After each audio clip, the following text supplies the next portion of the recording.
Salut les Vatosokos, j'espère que tout le monde se porte bien. On se retrouve pour une nouvelle petite vidéo. Et oui, déjà, là, ça s'enchaîne très très vite. Les matchs se suivent et ne se ressemblent pas.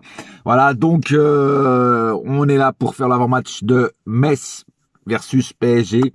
On se déplace à Metz. Mais avant, je voudrais dire quelques mots encore sur le match d'hier, sur le match de Lyon et de tout ce qui s'est passé. Parce que bon, je ne pouvais pas tout dire hier sur le débrief. Sinon, ça aurait fait un débrief trop long.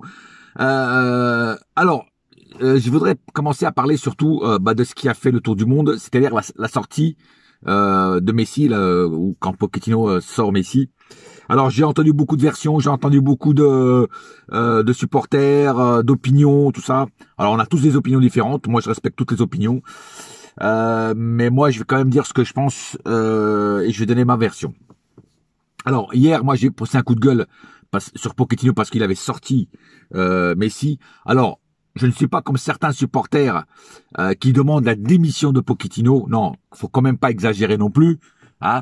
Tout le monde a droit de commettre des erreurs. Là, il en a commis une. À mon avis, il en a commis une.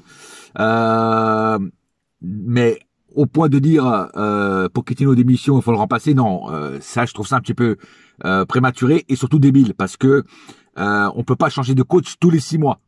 Parce que ça fait pas assez la charrette. Tu vois ce que je veux dire? Voilà. Mais par contre, moi, sur ce que je ne suis pas content d'avoir entendu, c'est surtout les excuses que le club aurait données, que soi-disant Pochettino aurait sorti Messi parce qu'il avait une gêne au genou. Faut arrêter de nous prendre pour des betteraves. Hein, faut arrêter de nous prendre pour des betteraves. Alors, c'est-à-dire que le mec, en conférence de presse, parce que moi, je regarde les conférences de presse de Pochettino, tu vois, tout allait bien, tout le monde va bien, machin, patata, patata. Arrivé au jour de match, pas de problème. Messi est titulaire, il joue une soixantaine de minutes. Enfin, j'ai pas vu vraiment à quelle minute il est sorti, mais bon, 60 minutes, 70 minutes. Et comme par hasard, d'un moment à l'autre, le mec, il a une gêne au genou, surtout qu'il n'a pas été, massacré par les joueurs lyonnais, il n'a pas été fauché, il n'a pas été taclé méchamment, ni rien. Donc le mec, normalement, est bien. Alors oui, il a été un petit peu discret en deuxième mi-temps, mais ça arrive à tous les joueurs, hein. Il y a une baisse de régime à un certain moment, même quand tu t'appelles Messi, même quand tu t'appelles Neymar, Cristiano Ronaldo, on a aussi de temps en temps des baisses de régime pendant les matchs. Mais ça veut pas dire que le mec il avait une gêne au truc. Alors cette excuse bidon que sort le club, enfin si c'est le club qui l'a sorti, ça franchement faut arrêter de nous prendre vraiment pour des betteraves parce que le mec, vu la tête qu'il a fait quand il est sorti, et vu la tête qu'il faisait quand il était sur le banc à côté de Paredes, et même Paredes, la tête que Paredes faisait à côté de Messi, Paredes regardait Messi avec une tête de ahuri, je ne pense pas que Messi avait des problèmes au genou. Parce que si c'était le cas, le propre Messi aurait demandé à sortir. Tu vois ce que je veux dire? Ou le propre Messi aurait dit non, je ne peux pas jouer parce que j'ai une gêne. Regardez Ramos, regardez ceux qui sont blessés. Hein? Ils ne rentrent pas parce qu'ils ont des gênes. Hein? Alors pourquoi Mbappé est rentré? Parce que Mbappé, au dernier match, il a pris un coup sur l'orteil. Bon, apparemment, c'était bon. Ou pas, parce qu'il a été un petit peu transparent tout le match. Non, là, il faut arrêter de nous prendre vraiment pour des betteraves. Parce que le mec, hein, vu la tête qu'il a fait quand il est sorti, alors je ne pense pas que le mec avait un problème physique. Parce que sinon, lui-même aurait accepté de sortir et il n'aurait pas fait la gueule. Un joueur de son calibre surtout, quand on le sort et qu'il fait cette tête-là, c'est que c'est pas lui qui a décidé de sortir et il n'a aucun problème physique. Parce que là, non. Un joueur qui a regardé Mbappé quand il s'est fait mal, il a fait ça. C'est lui-même qui a demandé à partir, enfin à changer. Hein? Donc si vraiment Messi, qui est un joueur quand même professionnel à 100%, hein, qui a gagné plein de titres, qui a fait plein de trucs, qui a fait énormément de matchs dans sa carrière, le mec, il doit quand même sortir s'il a un problème au genou, ou à la jambe, ou n'importe où dans son corps. S'il y a bien quelqu'un qui connaît son corps, c'est lui-même.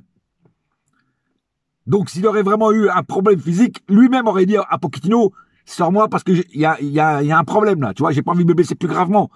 Mais la tête qu'il a fait, il a pas voulu saluer Pochettino. Ça, c'est, excusez-moi, les trucs comme ça, les excuses débiles qu'on me sort pour avoir une excuse, non, faut arrêter. Faut arrêter de nous prendre pour des betteraves. Moi, je vous dis franchement. Voilà. Donc moi, j'ai pas apprécié. Je trouve que c'était une erreur de coaching énorme. Alors après, il y en a qui m'ont dit, oui, mais t'as vu, il a sorti Di Maria, il a fait rentrer Icardi, c'est un coaching payant. Oui, c'est un coaching payant là-dessus, sur ça. Et encore, pour moi, c'est quand même un coup de chance de marquer dans les dernières minutes, dans la dernière minute ou dans l'avant-dernière minute. Parce que imagine que Icardi ne marque pas. Est-ce que vous aurez dit la même chose? C'est un coaching payant. Je ne pense pas.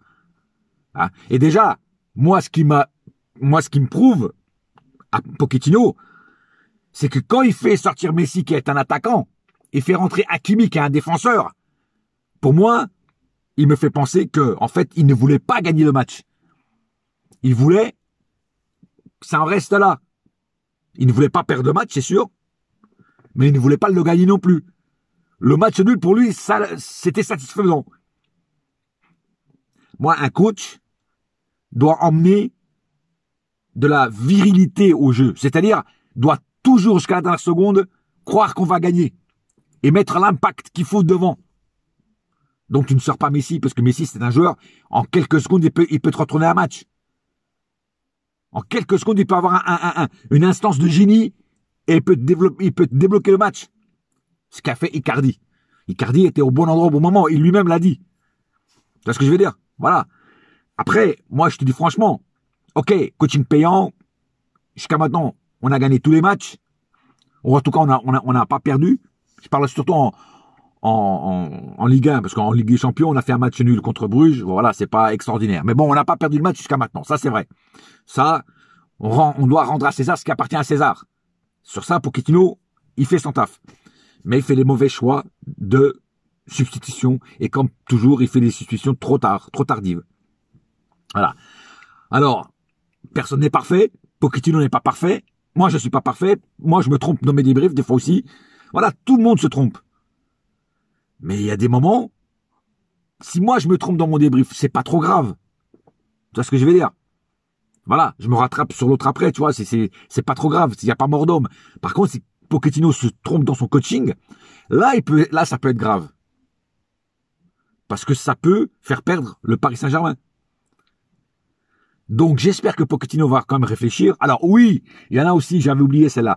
Oui, il y en a qui disent, ouais, mais les autres coachs, ils avaient peur de sortir les stars et tout. Lui, il a eu les couilles pour le sortir. Mais moi, je suis content qu'il ait des couilles pour sortir Messi. Mais quand Messi a vraiment un problème physique, et surtout, si Messi était naze durant tout le match, ce qui n'a pas été le cas, parce qu'en première mi-temps, le mec, il jouait. Le petit 1-2 avec Neymar, on aurait dit quoi, là, ils se sont retrouvés, quoi, comme quand ils étaient au Barça, tu vois ce que je veux dire? Donc, le mec, il a fait une très bonne première mi-temps, mais si, après, au deuxième, il a été un petit peu plus effacé, mais c'est normal. Après, il a eu quelques points de fulgurance, encore une fois. Mais, globalement, il a quand même fait un match assez bon dans l'ensemble, Messi. Donc, je vois pas l'intérêt de sortir Messi. Alors, est-ce que Pochettino avait peur qu'il se blesse parce qu'il y a des gros matchs qui arrivent après, surtout contre City? Peut-être. Je ne dis pas le contraire. Mais dans ces coups de temps-là, tu fais aussi sortir Mbappé, qui pour moi n'a pas été bon à part sa passe D. Tu vois ce que je veux dire? Et puis Messi, il a besoin du temps de jeu pour se revenir, pour se remettre en forme, tu vois. Donc en le sortant là, qu'est-ce que tu lui donnes comme message à Messi? Tu vois ce que je veux dire? Voilà.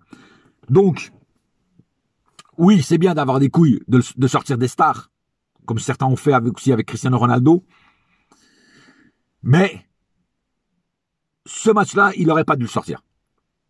Alors, il peut le sortir quand il fait des mauvais matchs. Messi fait très rarement des mauvais matchs. Messi est très rarement blessé. Par rapport à d'autres joueurs, surtout. Donc, je vois pas l'intérêt de le sortir. Je ne vois pas l'intérêt. Surtout que le match n'était pas encore plié. Il y avait 1-1 quand il est sorti. Tu vois ce que je veux dire? Voilà. Voilà. Je voulais remettre ce contexte, ce truc dans son contexte et surtout les points sur les i parce que, comme je dis, je respecte toutes les opinions. Mais moi, ce que je viens de dire, c'est ce que je pense. Et puis les excuses qu'il avait un problème au truc, franchement, pour moi, c'est du pipeau. Alors, ça peut être vrai aussi, mais je n'y crois pas. Après, j'espère me tromper. J'espère vraiment qu'il l'a sorti parce qu'il avait un problème au genou. Mais ça, on ne le saura jamais. Parce que le club ne dira jamais toute la vérité. Rien que la vérité.